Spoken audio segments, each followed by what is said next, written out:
Hi friends, ఈ వీడియోలో ఉన్న బొమ్మకి కానీ ఆ కొటేషన్కి కానీ అర్థం ఏంటంటే అండి, మనం ఎవరి కోసం అయితే కన్నీళ్లు కారుస్తామో వాళ్ళైతే మనల్ని ఏడిపించరు.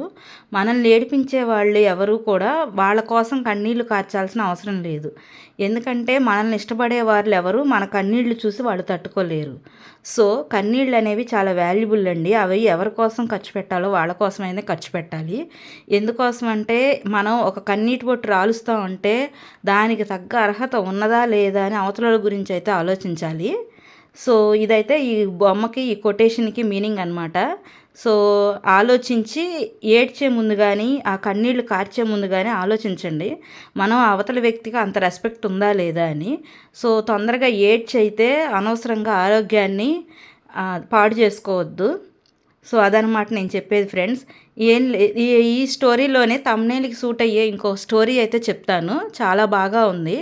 మనకి ఏంటంటే థంబ్నెయిల్లో ఉన్నది మనకి అదృష్టం కలిసి రావాలంటే మన చుట్టూ ఉన్నోళ్ళకి కూడా కలిసి రావాలి. మనకు కలిసి వచ్చిందంటే వాళ్ళ సపోర్ట్ అనేది ఎంతో కొంత ఉంటుంది కదా. దానికి సంబంధించి చిన్న స్టోరీ అయితే ఇప్పుడు మీకు చెప్తాను, వినండి. ఏమీ లేదండి, ఒక బస్సులో దరిదాపు ఒక 40 మంది ప్రయాణిస్తున్నారు. ఫస్ట్ కొండల చర్యల్లో బాగా వర్ష ప్రాంతం ఉండేసరికి పిడుగైతే ఫస్ట్ 50 అడుగుల దూరంలో పడింది.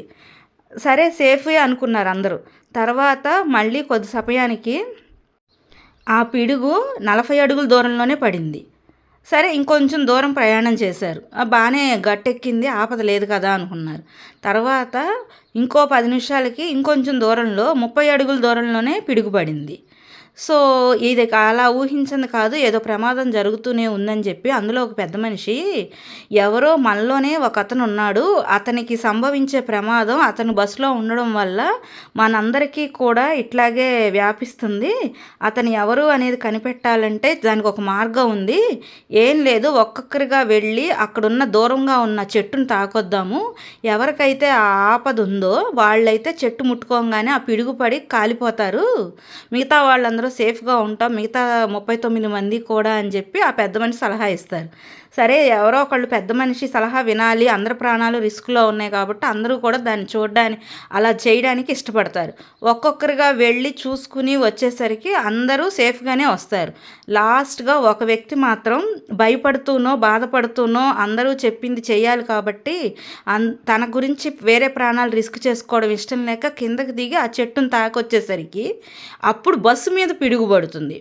అంటే ఏంటి అర్థం? బస్సు మీద పిడుగు పడ్డానికి ఇందాకడి నుంచి ఆ వ్యక్తి అనేవాడు ఆపాడు. ఇప్పుడు ఆ వ్యక్తి దిగేసరికి బస్సు మీద పిడుగుపడింది, మొత్తం కాలిపోయారు. అంటే మనం మంచి కానీ చెడు కానీ మనకి జరిగింది, మనం ఒక విషయంలో ఎదిగినా చేసినా దానికి మన చుట్టూ ఉన్నవాళ్ళు కూడా ఎంతో కొంత కారణం అవుతారండి. అది ఎవరైనా కావచ్చు, మన పేరెంట్సే కావచ్చు, ఫ్రెండ్సే కావచ్చు, మనం కన్న పిల్లలు కావచ్చు, లేదా మన కింద పనిచేసే వాళ్ళు కావచ్చు. ఏదైనా కానీ మనకి కొద్దిగా అదృష్టం కలిసి వచ్చిందంటే వాళ్ళకు కూడా కలిసి వస్తేనే మనకి కలిసి వస్తుంది. మనం గెలిచాము, సక్సెస్ సాధించాము అంటే వాళ్ళ సపోర్ట్ కూడా ఉండబట్టే. సో అతన్ని బయటికి కిందకి దించేసేసి వాళ్ళైతే అనుకున్నారు కానీ అతని వల్లే అప్పుడు దాకా వాళ్ళ ప్రాణాలు నిలబడ్డాయని వాళ్ళు తెలుసుకోలేకపోయారు. ఈ స్టోరీకి కాన్సెప్ట్ నీతి అయితే నాకు బాగా నచ్చింది, అందుకని మీకు కూడా ఎక్స్ప్లెయిన్ చేస్తున్నా. మీకు ఎవరికైనా ఉపయోగపడితే కనుక ఈ కొటేషన్తో ఎవరైనా రియలైజ్ అవ్వాలి అంటే కనుక రియలైజ్ అవ్వండి. నాకు నచ్చింది కాబట్టి నేనైతే ఎక్స్ప్లెయిన్ చేస్తున్నాను. ఇది వచ్చేసి ట్యూస్డే వ్లాగ్ అండి. ఆ రోజు మార్నింగ్ ఎర్లీగా పనులు స్టార్ట్ చేసేసుకుని బీరకాయ కూర అయితే వండేసాము. సొరకాయ చల్లకూర చేసామన్నమాట. చల్లకూర యాక్చువల్గా ఇంట్లో ఎవరు తినము, మాకు వేరే లిక్విడ్ ఉంది, అందుకోసం అని చెప్పి మా మామగారి కోసమని స్పెసిఫిక్గా చేసాము. ఈ బీరకాయ అవి వేసి పిల్లలకైతే క్యారేజీలు సర్దేసి పక్కన పెట్టేశాను. ఇంకా వచ్చేసి మా వారు వచ్చేసి మా అత్తగారిని ఎక్కించుకొని షాప్కి అయితే తీసుకెళ్ళిపోతారు. ఇంకా లంచ్లు అవి చేసేసి నేనైతే రిలాక్స్ అయిపోయాను. ఇంకా అందరూ వెళ్ళిపోయారు. పిల్లలు వచ్చే టైంకి నేనైతే ఇదిగో బట్టలన్నీ ఇలా ఫోల్డింగ్ చేసేసుకున్నానండి. కిచెన్లో సర్దేసుకునేసరికి ఇవాళ బట్టలు అయితే చాలా ఉన్నాయి. ఒక్కరోజు ఎక్కువ ఉంటాయి, ఒక్కరోజు తక్కువ ఉంటాయి కదా. ఇంకా అన్ని పనులు చేసుకుని పిల్లల ఎడ్యుకేషన్ అయ్యేసరికి రాత్రి అయిపోయింది. ఇంకా వాళ్ళ కోసమని అన్నం వండేసి దొండకాయ ఫ్రై చేయడంతో ఇంకా నా డే అయితే ఇలా కంప్లీట్ అయిపోయింది.